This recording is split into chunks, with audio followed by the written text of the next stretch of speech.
Hey, Viking fans, welcome to the Skol Experience. We got Vikings media great Mike Wobschall on the show tonight. Let's get started in 3, 2, 1. You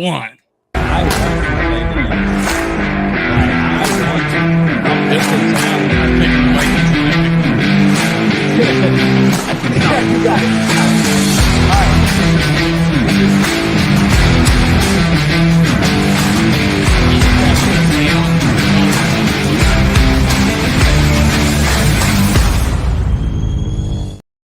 All right, we are live. Welcome, Vikings fans, into the Skol Experience.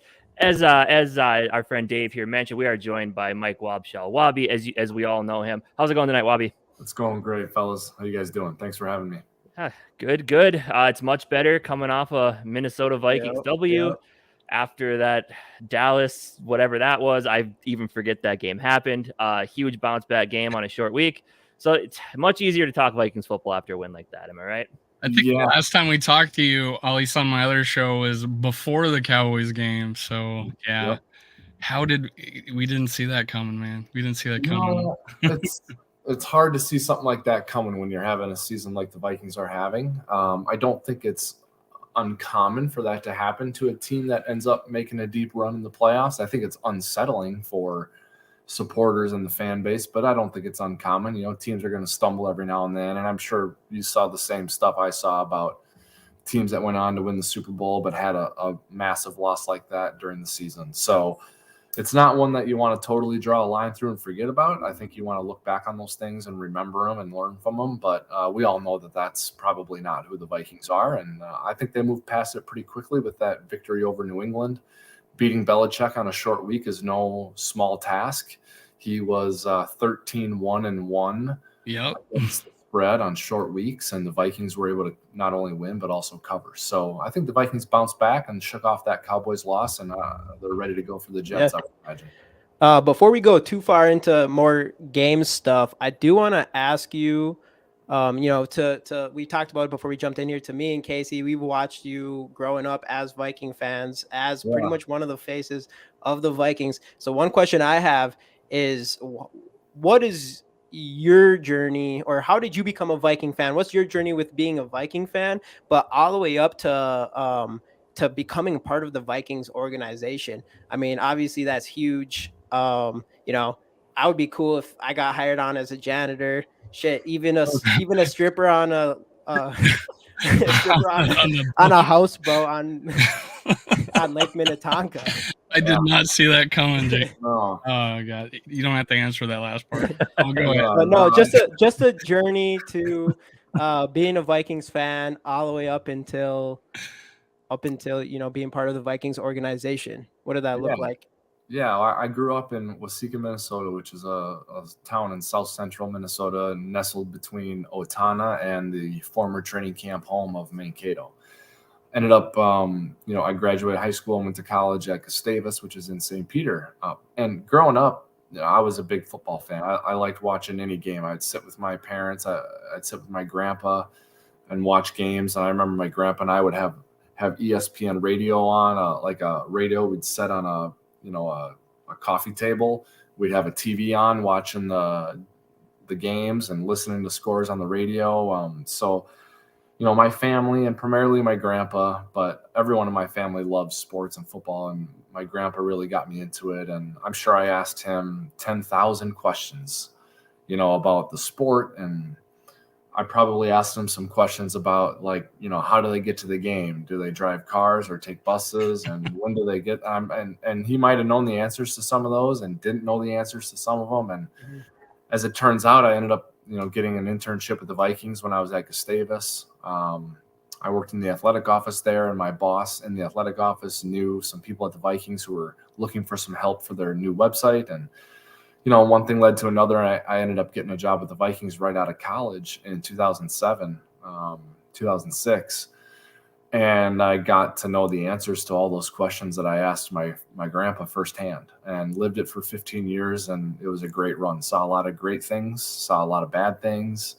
Went through 4 coaches: Mike Tice, Brad Childress, Leslie Frazier, Mike Zimmer. And it was a lot of fun. Ended up, I have 3 kids and got to the point where it was hard to do it. It was hard to be gone 6 days a week for home games, 7 days a week for road games. Got 3 kids in school and sporting events, and it was hard. So my time doing it ran out, but it was a great run. Look back on it, I'm still friends with a lot of those people who are still with the organization. I'm friends with a lot of them who have left. I think about Coach Zimmer and Norv and Pat Shermer and Scott Turner, Andrew Janoko and Drew Petzing and Kevin Stefanski, just, guys that some of the former players, a lot of great relationships. Kevin Warren, who's now the commissioner of the Big Ten, I was, really close with him, and he was influential, in my life as I was young and growing up and starting a family. And so, it was a great time, and no regrets looking back on it, but it was time to do something different. And here I am now, chatting with you guys and have my own podcast, the Wobcast 2.0. So just trying to continue to engage with fans and engage with the game in a way that I had done for the last 15 years. So it's a lot of fun.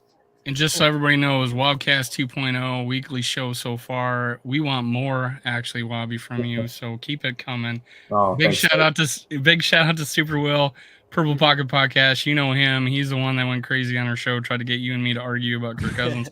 That was MC Rap. I call him the Purple MLK because he's bringing all the fans together. And so that kid, I think he's from Sioux Falls.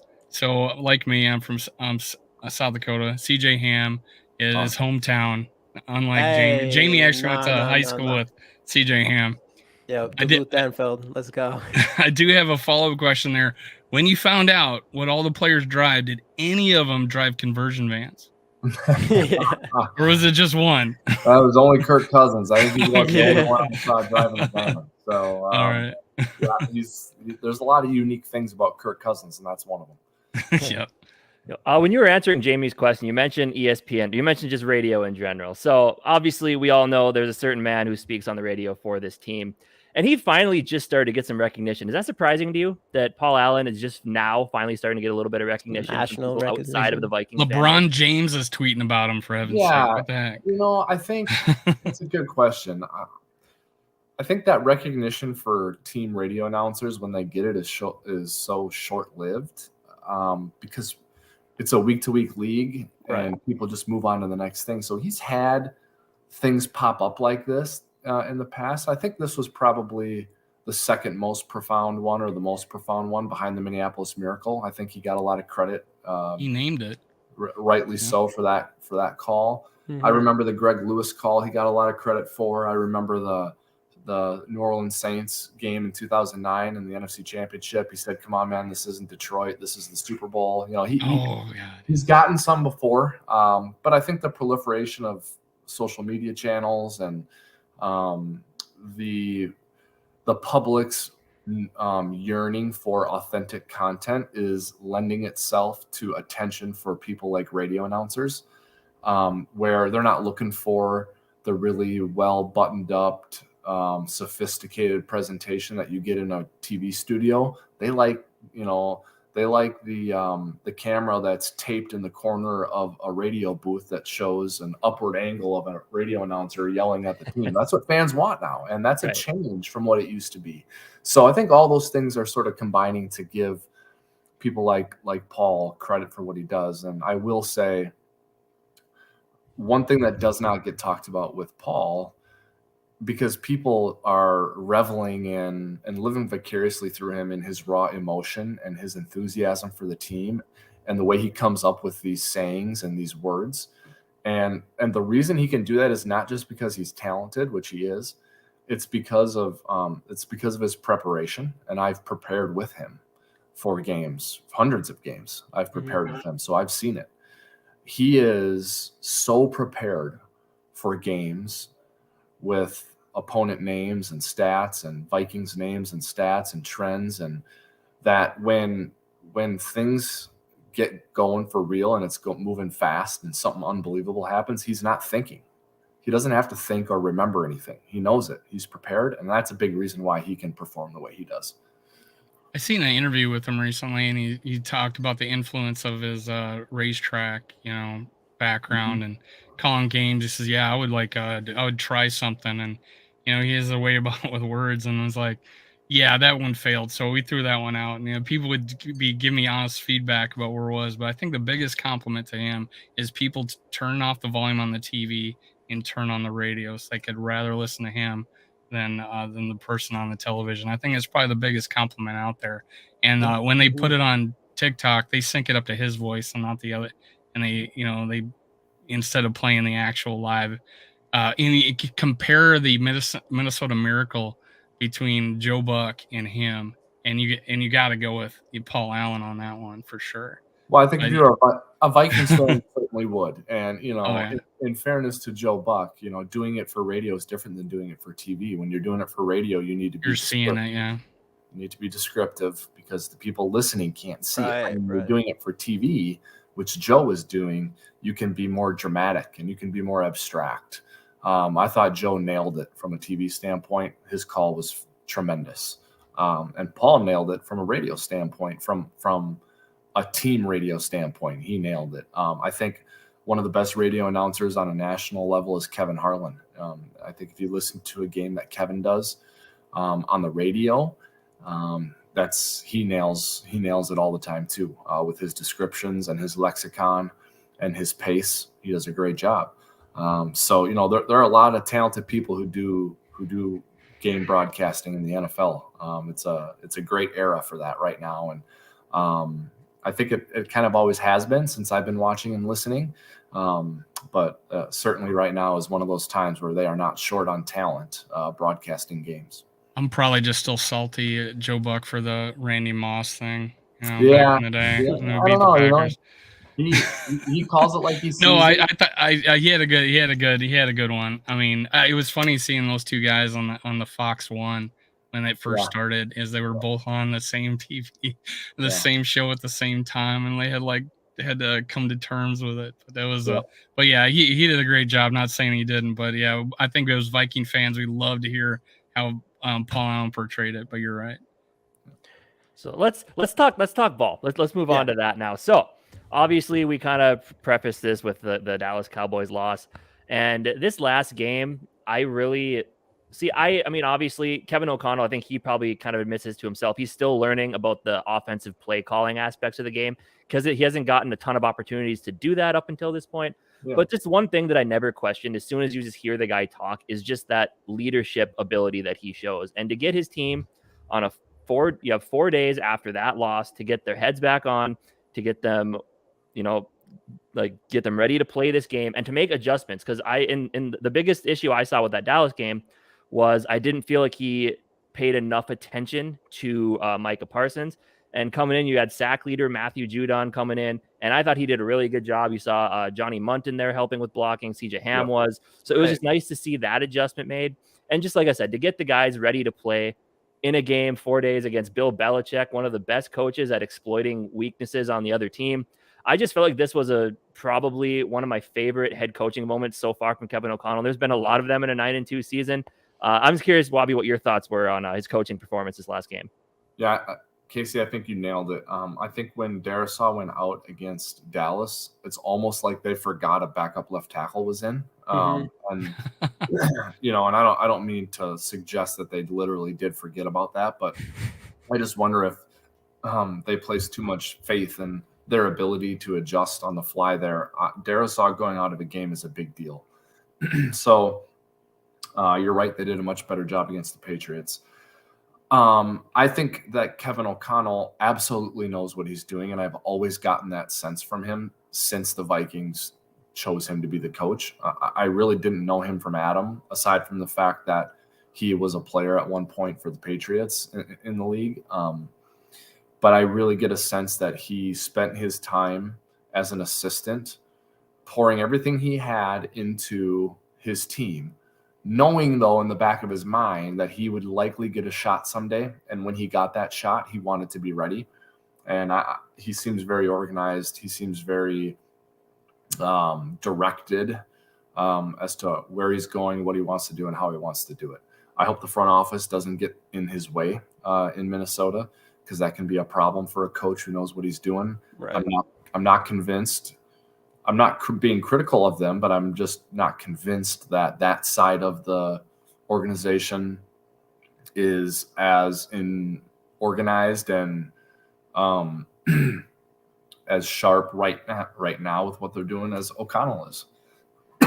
We'll see. Yeah. That's going to take time for Kwesi. We can't grade him off of one draft. He has only had one chance in free agency, one chance in the draft, and one chance in re-signing players. We have more of a body of work for Kevin O'Connell. So in fairness to the GM, it's, that book is yet to be written. But from what I can see so far with Kevin O'Connell, it looks really good. The one thing I will say before we move on from this topic is another thing that I do really like about Kwesi and about Kevin O'Connell is they recognized, I believe, that they walked into a pretty well-built house, so to speak. Right. With a talented roster and a lot of really key pieces already in place, because they didn't throw out the baby with the bathwater. They kept a lot of what Zimmer built and what Rick Spielman built, and they added their own twist here and there. But, there's no question that a lot of what was already in place here in Minnesota is the key to them being where they are right now. And I don't want to take anything away from Kwesi or from Kevin O'Connell, but I think it needs to be said that they inherited a pretty damn good situation.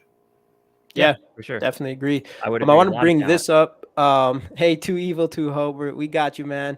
He says he was complaining over there on the chat, so he's a little needy. And we know you're a little needy, Too Evil to Hope. We got Wobby on here, and he's going to answer your question. Okay, come on.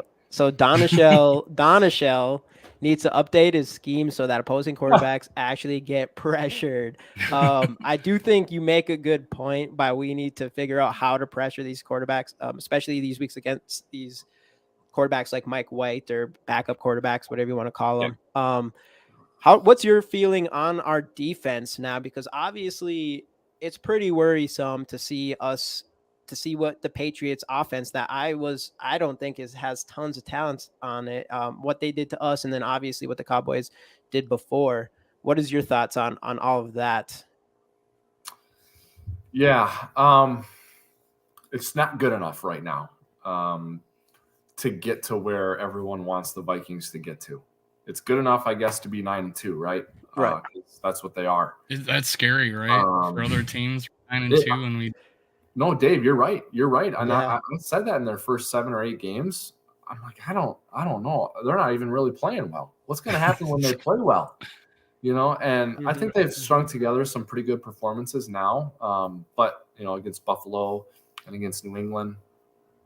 But through that Washington game, I'm like, I think they've played like 3 or 4 good halves the whole year. And they've only lost 2 games. Or 1 game. So, I don't have any question that the offense can be good enough and sharp enough to get where they want to go. I do question if the defense can. Now, if I said that and Patrick Peterson was in earshot of me, he would probably have something to say about that. And rightfully so. Patrick Peterson, by the way, has found the fountain of youth somewhere here in Minnesota. Holy crap. Yeah. We got to look for that, guys. We got to find that. Well, Casey and Jamie don't need that. They don't want to throw his way. They didn't even. Patriots didn't even go near him in that game. Well, I wouldn't either with the way he's playing. So, Yeah. I don't know how to answer the question directly other than it's not good enough so far, and they need to get better on defense. And in some ways that you measure defense, they're last or second to last in the league, and it's unlikely that they're going to get very far doing that. So they got to make some changes there. And we've seen. I would just a short point. We've seen opportunities even in that Patriots game. Not opportunities, but we saw them shine a little bit when they went and did. They disguised their pressures when they had 8 people up there and they went with 5, or in that sack at the 1 yard line. They only brought 4, but they disguised the pressure. And then there was a play where they finally, they had Harrison Smith come off and flushed him out of the pocket, and he cut off half the field basically doing that. So there were signs that we did that, and we had 2 stops in the first quarter. So there were signs that we did that. We're as a fan, we're like looking, why isn't this happening the whole game? Because I feel like if you can disguise in one quarter, you can disguise. I would rather have them get out to a 2-touchdown lead with 4 stops in the start the game, get out to a 2-touchdown lead, and just hopefully they don't figure out your defense the rest of the game rather than saving it for the fourth quarter every time. Right. I don't know. Yeah. So I think part of the issue is like they are not great at rushing the passer and they are not great at coverage. Okay.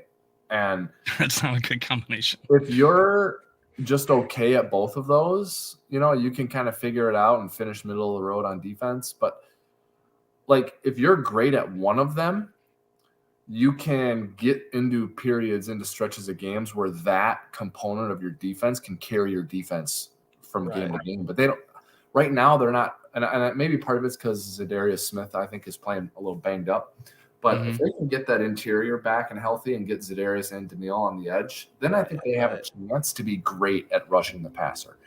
And then you can live with some inexperience in the secondary, and you can live with some mistakes in the secondary because your rush is going to get home in some of those games. It's needed because go ahead. I think O'Connell was talking today at his press conference. I think he said that he's hoping that Tomlinson will ramp up the practice this week and be ready to go by Sunday. He said he should be back on the field tomorrow. So and that's what I mentioned, those last 2 games, and those were 2 games that we didn't have Tomlinson. We didn't have we started Shelley, fourth string cornerback that just came off the practice squad. And this week we'll get Evans back. We're still waiting for Cam, but we are missing some really big pieces in both those areas. Pass rush, even the run game. We've been allowing way too much in the run game recently, which will be very helpful to have Delvin Tomlinson back. But yeah, I mean, this defense, if we're completely healthy, I do think we're not going to be as worrisome moving forward. I'm still a little bit worried about the Ed Donatel scheme. I don't know. What's your feelings? I know, let's see, Derek Johnson brought up, there's been a lot of criticism towards the offensive coordinator lately because of the numbers, or he meant defensive coordinator. I see otherwise. Do you think there is a scheme problem there, or do you think there's just, injuries are building up or lack of talent or? Yeah. So I don't want to give, I think it's a good question. I don't want to give coaches a free pass because I think coaching matters in this league.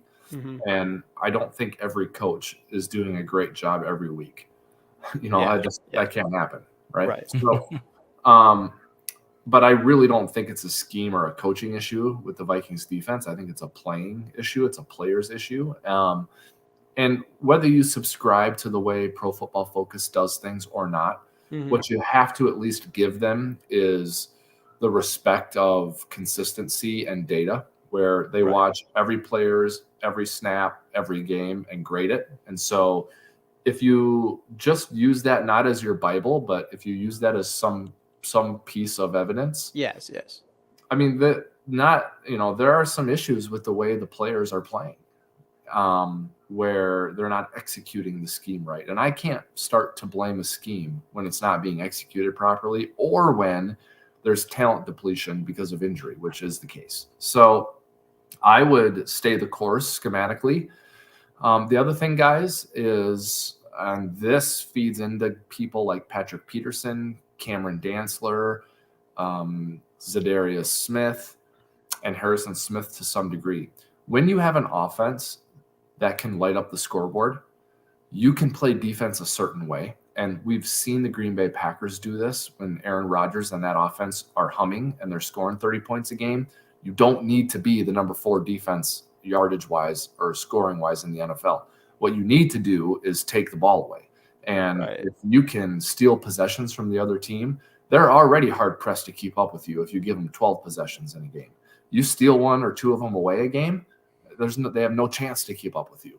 And the Packers benefited from that defensively for a long time with Aaron Rodgers. I remember lots of years being with the Vikings, and I would look at our rosters and I'd say, God, the Packers roster is not better than ours, especially on defense. Their defense sucks, but they're 12-4 every year, and we're 10-6 because they got Rodgers scoring 30 points a game. So it doesn't matter if they don't have enough talent on defense. So, so I think they should stick to their guns schematically, stick to their plan, and get healthy And if the offense can score 30 points a game, 28 points a game, they can afford to give up some things on defense.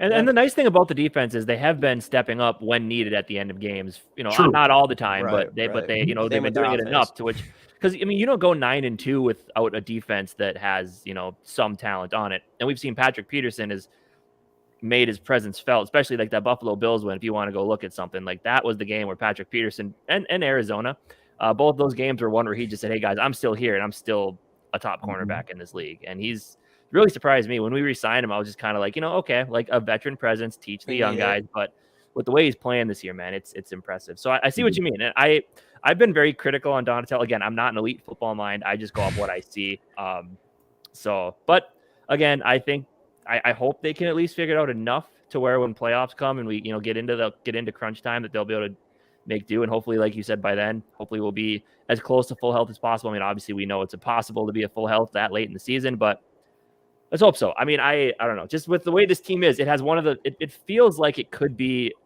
I hate to use the word like a special team, but it feels like it's something that could look that way. Well, Casey, I mean, I think it's got a little bit of destiny to it. This season does. I mean, it does. Like the way Detroit just laid down for the Vikings. They owe us one for that draft trade. Yeah, right. They had no business beating the Saints in London. They won that game. I think the Commanders had them beat. So there is a little bit of destiny and special feeling here, and that sounds critical, but it's not, because that's part of the narrative of most teams that make a deep run to the playoffs, is they had a little bit of destiny to them. Right. Hey, before we move on to the Jets, I need to pay the bills. We're partnered with ChuckForeman44.com. Make sure after you're done watching this video, go put your Skol in the comments, anything. Every comment's an entry.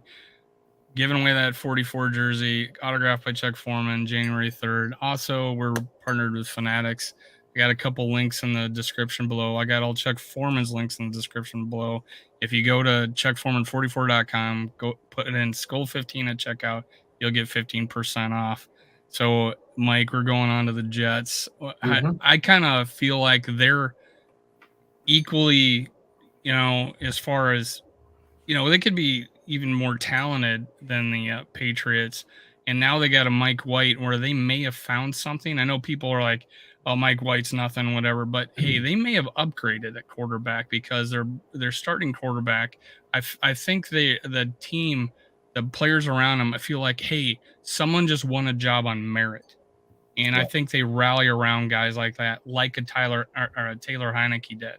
The Commanders, I always want to say Redskins too, but the Commanders, rallied around a Heineke. They could rally around a Mike White. But I kind of feel also that the Bears were depleted, and two of those touchdowns were off of guys that fell down. Two guys fell down, and the guy's wide open, and anybody could hit him.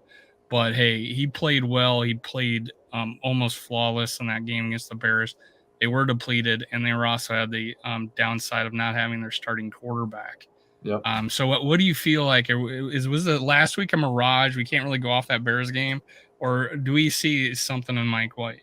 No, I don't want to call that a mirage, guys. I'm looking at their schedule here on my other screen right now.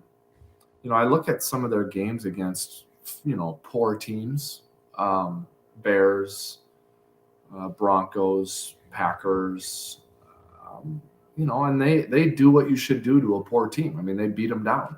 Unlike us. So, right. And they beat the Bills by 3. Tight game against the Patriots and a loss. Tight game against the Steelers and they win. Tight game at Cleveland and they win that one. Probably Cleveland's home opener, I'm guessing. So I don't write them off at all. I don't think last week was an aberration. I think the Jets are a quality opponent. I think they will come in here with a good defense. And it's tough sledding against them for the Vikings. I might call Mike White's performance a bit of an aberration. Give him credit for what he did, but also wonder if part of it's a lot of unscouted looks, being unfamiliar with the quarterback, hard to prepare for that. Plus the Bears just aren't very good. it's a lot different story coming to US Bank Stadium. I mean, for anyone who's been in that building for a Vikings game, not just going to – Mike White's not walking in there and scoring 31 points, So I think that this is – look, the AFC East, guys, has proven itself to be a very good division. The Jets are in the thick of it in that division. So this is a tested opponent, a battle-tested opponent. Probably as tough, if not tougher, a game than the Patriots. If the Patriots game hadn't been on a short week and you got to face Belichick on a short week, I'd say this one is no doubt tougher than that New England game was. So, I think this is an opportunity for the Vikings to find some things that work in the running game. The Jets surrender about 112 yards per game, as opposed to their pass defense where they're top 5 almost in any category. Yeah, so, and you mentioned PFF, and I believe that they're number 1 PFF with a grade of 89.7 in coverage. Yeah, so that means something, Jamie, right? I mean, that does. You got sticky coverage out there, and if you're off even just a little bit, not just on any given throw, but if you're just having a little bit of an off day, and you're playing the Jets defense, that could be exacerbated because of their great coverage. So I think Cousins plays great at home, and I don't have any reason to think he's going to play poorly, but I think the Vikings it would behoove them to find an angle or two in the running game to get that on track. Not just in this game, but for the rest of their season. Sure. And I know you mentioned the sticky coverage that they have there too, which is a matchup I'm really curious to see. Obviously, because me and Jamie on our video we did for the Cowboys game, we kind of highlighted the matchup between Justin Jefferson and Trevon Diggs. With the pressure that Kirk had in his face, we didn't get to see a lot of that. We're welcoming in a Jets Diggs team took credit for it though, as celebrating how great a Yeah. job he did against Justin Jefferson when Cousins couldn't even get 7 sacks. Yeah, but the Jets come in 34 sacks this year. So I'm with the way that we adjusted to Matthew Judon last week, I feel like Kirk's gonna have more opportunities downfield, or more opportunities in the passing game in general. But JJ and the guy who probably, if he went back, would be the number 1 overall pick, Sauce Gardner. That's a matchup I'm really interested to see when we get to see that. Those two going up against each other. I think that's going to be fun to watch. Sauce, me and Jamie both loved him in the draft process. A lot of people did, obviously. I just feel like he's got that swagger. And JJ, we all know he's got the swagger too. So I think that is going to be, when we get to see that, that's going to be one hell of a matchup to watch. Swag against swag. You know what, Casey? You just got me even more excited for it, the way you broke that down. I think you're right. There you go, Case. I think about Justin Jefferson, and what I think is special about him, guys, is the fact that he's a little bit of just a scheme buster on defense, where it's like no matter what you do, he finds a way to get open and produce. And I know his touchdown numbers are down compared to what people thought they would be, but he continues to be a factor in these games, and he continues to tax defenses and find ways to at least get catches and yards. And I give Kevin O'Connell some credit for designing plays to get him open, but I just give Jefferson credit for winning. Now, if Sauce Gardner has some success against Justin Jefferson, I think we can kind of describe him the same way, where it's like, this kid is special. It's like no matter who he goes up against, he's shutting them down. And we started to say that about Jalen Ramsey a few years ago when he was still with the Jaguars, and he would have his way with some of those Texans receivers, with DeAndre Hopkins and that crew. So I'm not saying Sauce reminds me of Jalen Ramsey from a style standpoint, but from a how you look at them and how you respect them or fear them, I mean, that's the track that Sauce Gardner is on. So you guys were right on it with him. He's a great player, and that is a very cool matchup on Sunday. Yeah, for sure. So do you think this could be obviously I know we talked about their coverage, but could this be another, because I thought Adam Thielen played really well this last game. Finally, not a breakout game, but like a mini-ish breakout game. Yeah, do you think we could catches, see big do you think we could see a big Thielen and Hawkinson game coming up here in the passing game? Well, maybe, Casey. I mean, Thielen, I think, had 10 targets, and Jefferson had 11 last week, and Hawkinson had a touchdown. So maybe, but I go back to the running game, guys. And I get it. You got to be able to block it. If you can't block it, you can't run. And Kevin O'Connell, if he cut open a vein and was honest with you, he might say that. He might say, I wish I could run with Dalvin, guys, but we're not blocking well enough for it. Maybe that's the case, but with just eventually what you don't want is to get to a point where you've neglected your running game enough where you're just not good at it anymore. You're not sound with it. You're not in rhythm. You can't rely on it. Because if you run into a bad day, if you run into a great pass rush, if you run into inclement weather and you can't throw it, now you're kind of stuck. And that could happen to the Vikings if they don't get some things figured out in the run game. It doesn't have to be, 30 carries for 200 yards. It has to be enough to put it in the back of a coordinator's mind that you might run the ball in some of these crucial situations instead of just throwing it to Jefferson every time. And that's where I was pretty impressed with Kevin O'Connell this last week is he didn't give up on it. Like, even though we had 2 yards per run, a lot of those were like, we had some negative plays that, skew the average quite a bit, but we had some 4 or 5, 6 yard runs that made a big difference in the type of play we could run on second or third down. And so I give Kevin O'Connell credit because there's been a couple of games this year where he openly admitted he just bailed on the run and didn't, and he needs to fix that the next game. And I feel like he committed to it. He kept doing, I think 27 or like 22 carries by Dalvin Cook, and he only had like 40 some yards.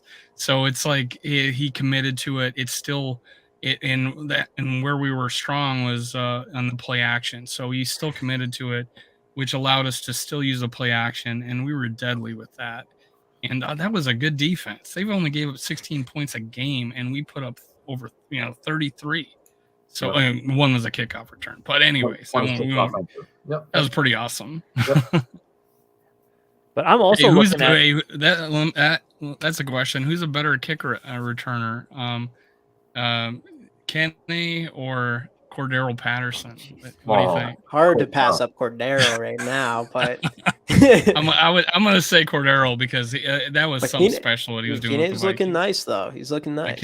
Three in 2 years. That's pretty good. And the amount of attempts you get now, you don't get very many. He's leading Pro Bowl votes for the NFC, I believe, right? I think I saw 5 Vikings players are leading in their positions. That's awesome. And he's one of them. I'm going to have to go vote. Get out and vote Pro Bowl. Let's go. Get CJ Ham in there. Get CJ Ham for fullback because there's only 3 of them in the league. Yeah, right. Checking out the flip side of this matchup, though. I mean, I know we already talked about Mike White. They do got some solid running backs over there. Obviously, them losing Breece Hall was, huge for them. But Ty Johnson, Michael Carter, Zonovan Knight, they both were used quite a bit last week. Ty Johnson had 5 carries, 62 yards, and a touchdown. So James Robinson was a healthy scratch last week, I think, for them, right? I don't know if that's a thing that they're going to keep doing or what the deal is there. Yeah, I'm not sure. I mean, they traded for him, so it's a bit unusual. Right. But I think James Robinson is a tough runner, a physical runner, a smart runner, but he just doesn't have any pop. He doesn't scare you. So. Is this a kind of a plug and play a run scheme, like anybody's going to be successful type of thing? That's what people are leading me to believe that, hey, this scheme that they have, they're going to be a run with anybody. Obviously, Hall was like, I thought he was special, right? I think it is, Dave. That doesn't mean that a running back that they might have now or some way down the road isn't a great player, but. If you look at where this staff comes from, it's from San Francisco, and that's definitely a plug and play situation. Right. And what they have going on in Miami right now is an offshoot of what San Francisco does with Kyle Shanahan. So I mean, it's like no matter who the Niners have a running back, they're good. Now I know they went out and got Christian McCaffrey, so that tells you they value that position, but he can help them in the passing game as well. But I mean, Christian McCaffrey, Jeff Wilson, Raheem Mostert. I mean, these guys, they just. Elijah Mitchell. I mean, there's just like you plug a guy in this scheme and it's good. So I do think it is a little bit of a plug and play situation for that offense. I think they have a little bit of talent at wide receiver as well. But to me, the bread and butter of this team is their defense. I think their defense keeps their rookies got like 600 yards receiving. Yeah, and I'm really impressed with me and Jamie actually when we were doing going through some draft rankings and stuff. Garrett Wilson was our top receiver in this draft. But yeah, last week 5 catches, 95 yards, 2 touchdowns. Elijah Moore added 2 Jets catches, defense or a touchdown. It's him in the top 5, but you guys have number 1 in general, man. They had such a great draft. Sauce, Breece Hall, Wilson, Johnson. It kind of reminded me of the draft we had when we signed. We picked up 3 guys, and in the first round. I don't know how many years ago it's been. Yeah. but CPAT, Matt Khalil, and I think Sheriff. Sharif Floyd, yeah. No, I think it was Floyd. Sharif, Xavier, and Pat. Yeah, Xavier That's what Rhodes. it was. Yeah, for sure. And then obviously they got and Barr, right? Have, Isn't it Barr? Sharif? Barr was with Teddy. Barr was 20. Barr was with Teddy. Teddy, my bad. Yeah. Then Tyler Conklin. I'm a huge Tyler Conklin fan. Loved him when he was here. Yeah. 3 catches, 50 yards Looks last better in week. purple. So this offense, and I think that's why Mike White ended up playing so well last week. This offense has weapons. So it's not, and that's, me and Jamie talked about it, and we'll be mentioning it in our podcast on our channel coming out on Friday, that when we both looked at the schedule early on, we looked at the Jets, we're just like, W. And looking at it now, it's a tough game. And the NFL is so weird this year. And that's the one thing I like about the NFL. I think people talked about earlier on the parity in the league this year. Like there's a lot of teams that I didn't think were going to be very good that are looking good. And a lot of teams that I thought were going to be really good, quietly didn't want to admit the Packers. I just knew with Rodgers, they always have a chance, but they've been rough this year. The Tampa's been rough. It's just a weird year in the league. And I kind of hope it stays this way. I like seeing that the new blood kind of rise to the top. I think that's exciting. I think that's really exciting. You're hitting on something, Casey, that I like to talk about and make it a point to people. I mean, this whole thing, the NFL is designed to generate parity. It is designed to bring everyone to the middle, because if you have a great season, what happens to you? Well, you pick later in the draft, you have a harder schedule than everyone else. And if you play poorly and have a bad season, what happens to you? You pick early in the draft. Become the Rams. You have an easy schedule. So it's all designed to pull everyone into the middle. And that's why when you have what the Patriots did with Brady and Belichick, what the Packers have done with Favre and Rodgers and McCarthy and LaFleur, what the Steelers do as an organization, it is so impressive to have that sustained success. It is really remarkable. Because this thing is designed to prop you up if you were bad or pull you back down if you were good. I thought Spielman kind of took away a lot of stuff the Patriots were doing. He was like on steroids with the Patriots, where he would trade off veterans and get picks. He would accumulate picks every year, and I thought Spielman kind of took that from him. But a quick shout out, Jacob LeBlanc, any relation to Matt LeBlanc, friends? Bleeding purple since 95, which happens to be the year Casey was born, I believe. Was it 95? 94. 94. Close. So it was close.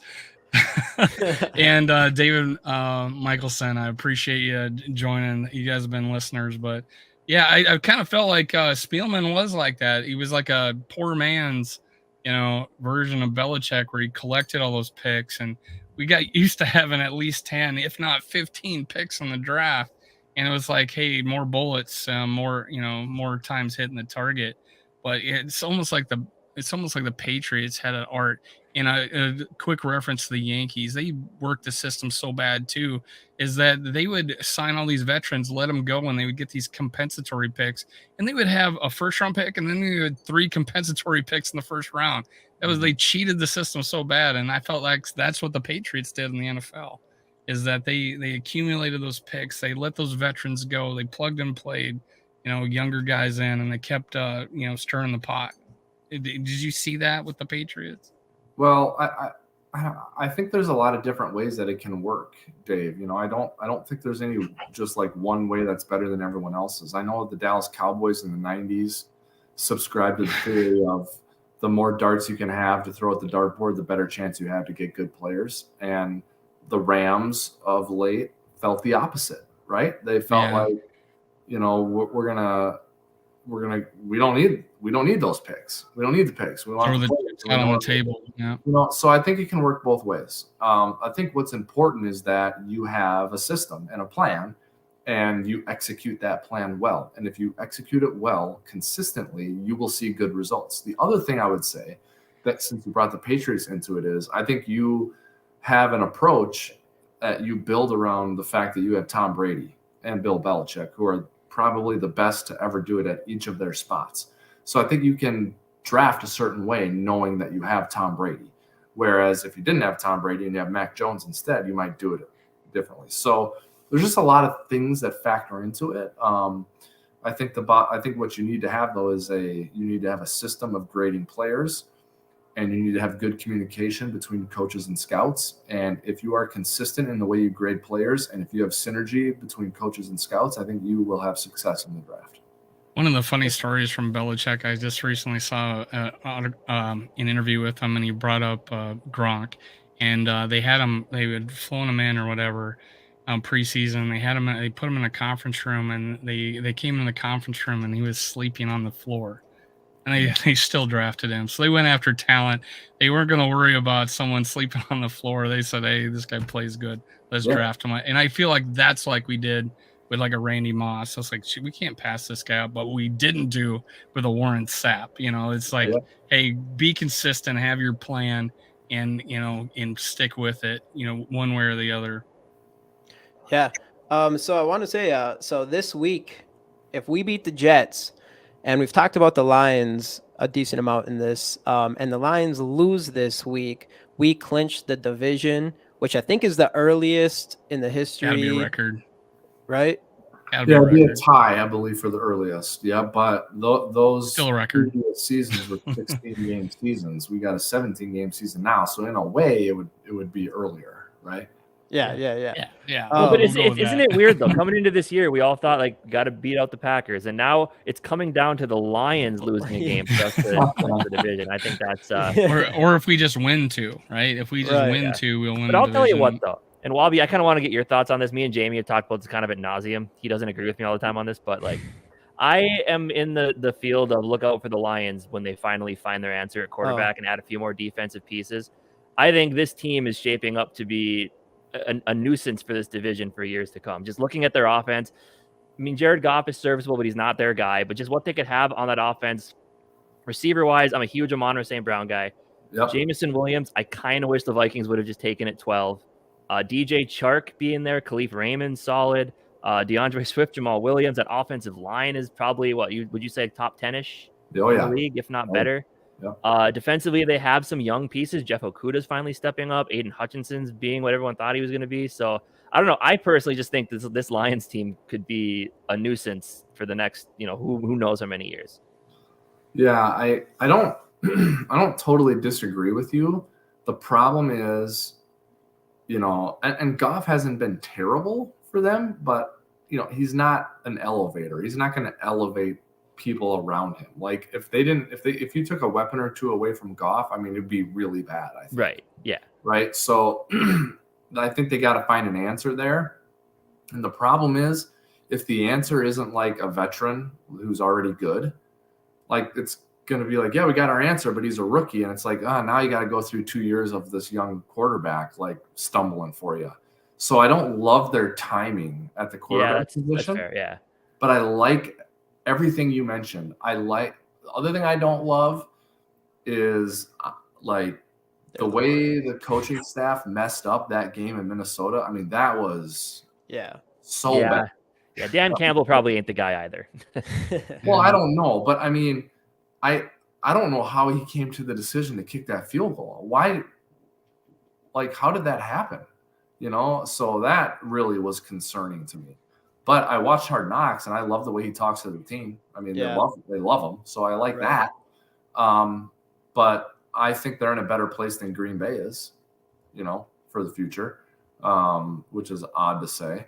Yeah, I think they're going to have like a $50 million cap hit when Rodgers turns 43.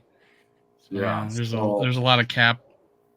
Guys, problems. I mean, the Vikings are in a little situation here where they could maybe take a stranglehold of the division because I don't love where the Bears are roster-wise. Packers, I mean, maybe Rodgers has one last run in him. I don't know. And this Love ends up being the next Brett Favre Rodgers type player. I can't see Looked good last game, but no, I'm hoping not. I mean, I don't see that. And the Lions, to me, are not over the hump. So the NFC North will probably be looked at as a pretty weak division going into next season, would be my guess. It's kind of like the 80s. Yeah. Before, except for the 85 Bears. But like I was listening to Chris Collinsworth gush over Jordan Love making some good throws against prevent defense. Like the arm is good, and I think, and he's talking. Look how good his arm is. Like everybody knew he had a good arm coming out of college. Yeah. It's will everything else work out for him? And what we've seen in his in full game action to this point doesn't look like he's going to be the guy. So I mean, I don't know. I think Chris Collinsworth just gets that way sometimes, but yeah, I don't know. I'm not buying into Jordan Love yet either. I mean, they have to have some bad quarterback luck at some point. Yeah, hopefully.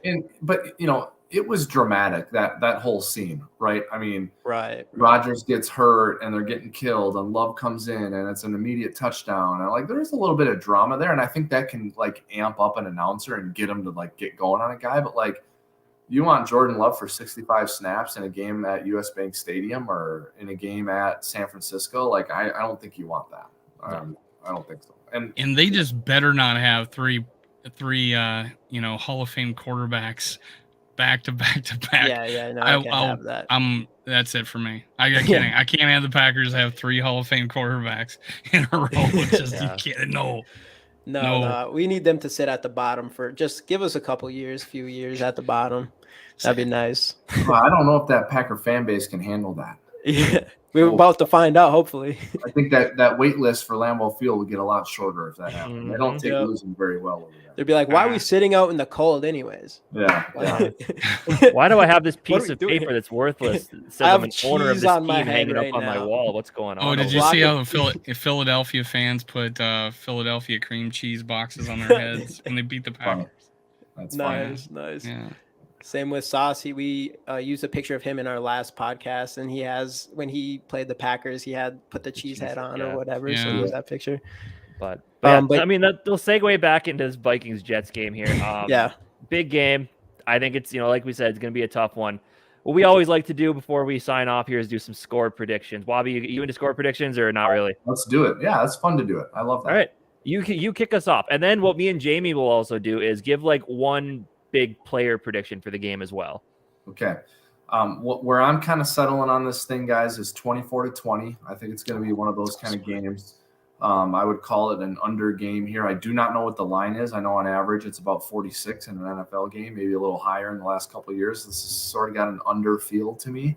And I think it's tough sledding. It's hard work. It's not jump out to a 17-3 lead and coast. I think we're going to grind and dance with these guys a little bit and find a way to win it in the end. And so I'm looking at 24-20, 27-20, something in that area. So Vikings win and cover. And from the standpoint of who plays really well, I do think it's going to have to be in the running game and Dalvin Cook, and you're going to have to get things going on the ground there. And that plays into it being an under game because you're running the ball, you're not explosive, but you're moving the chains and the clock is running. That's how I see this going. And it will not shock me if the Jets are in it to win it at the end of the game. I'll be a little surprised, though, if the Jets win a close game at US Bank Stadium because the Vikings are undefeated in one-score games. And I don't think the Jets have the special sauce to win a close game on the road. No pun intended. Yeah, right. Everybody in the chat, give us your score predictions. We got a 31-28 by David. I'm going to interject here because I saw this. For some reason, me and Jamie were talking about it when we were recording our show too. It was like for some reason, this game feels like one that might turn into a shootout. I don't know why I feel that way. I'm probably going to be wrong, but my guess was last 31. Weekend. No, I thought I had like 10, Pat scoring 10, and I think 20-10 or something like that. It ended up being a bigger scoring game. My guess is close. I want to go 31-27 Vikings win. I think Kirk's going to have a big game against a tough defense. Okay. 2 weeks in a row. Yeah. I went 24-17. I did. I'm going 24-17 for no reason other than I'm just picking that score. I just don't with the different quarterback in the field, no tape, whatever, a little tape on it. They played a depleted Bears team, but I do feel like a Donatell. I didn't mean to say that. Honest to God, I know. As people say it I just read it in the chat, so I apologize. Donatell's defense. I think he's gonna bounce back. I think the players again. I see them individual effort play within that scheme where like and Evans is gonna play hopefully here, and he'll break break much better on the ball. We'll learn from our mistakes with our safeties playing too far back.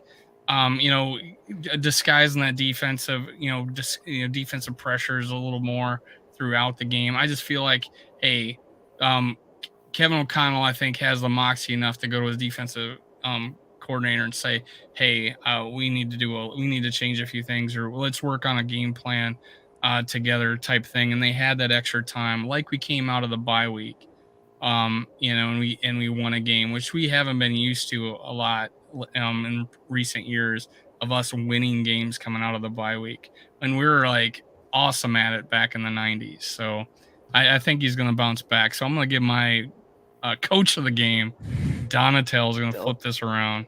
I got 24-21 is my score, and pretty much every single week I give some separation. I was hoping for the first game that's not close, and now I'm done with it. I keep trying, it's not working, so I'm gonna keep it close. Maybe that will change things. But I know Sauce, in all of college, he didn't allow a touchdown. It says PFF, according to PFF, he has allowed 1 touchdown this year. He says that wasn't on him. So in his head, he thinks he still has not allowed a touchdown this year. Well, I think Justin Jefferson is going to come in this game, give him a proper introduction into the NFL, and score 1 over his head. And there's nothing that he's going to be able to say about that. So that's my prediction: is Justin Jefferson scores Take a that, touchdown Sauce. over Sauce Gardner. And yeah, that's it. 24-21. Hopefully I'm wrong and it's 31-20, but we'll see. I tried predicting like a greater than 1 score game one time, and it was Washington. Since then, I've said it's going to be close here on out. We're never going to win in blowout fashion, but that's okay. And it just happens every single week. It has made this season just so much fun to watch. Just close games. It's always, for the most part, except for 2 of them. But for the most part, it's always exciting, and that's what it's all about. It's all just being into if you're blowing a team out, yeah, it's kind of fun to watch, but at the same time, it's not all that entertaining. The games we've had this season have just been like nail biters till the very end. I've been through every range of emotion in every single game this year, and I kind of love it. You kind of love the adrenaline rush, and we love it because we're winning. Last year it wasn't so far. Yeah. But then a couple of beers to calm you down after celebrating a Vikings win. It's good, and I'm a huge fan of that. So. All right, hey guys, that was it for the Skol Experience. Everybody give Wobby a hand. Thanks for coming in. We want you back as much as we can, but I won't bother you too much. I promise I'll give you some breathing room. But hey, I appreciate you coming on. You don't have to be out there, and you gave us your time. And everybody go to Wobcast 2.0. It is a great show. They got a stat guy. Wobby's giving us takes. It's an hour long at least. It's awesome. I watch it every Monday or Tuesday. I think you guys put it out. So that's it for today. This is the Skol Experience. See you next time. Skol Vikes. Skol Vikes. All right. Thanks, fellas.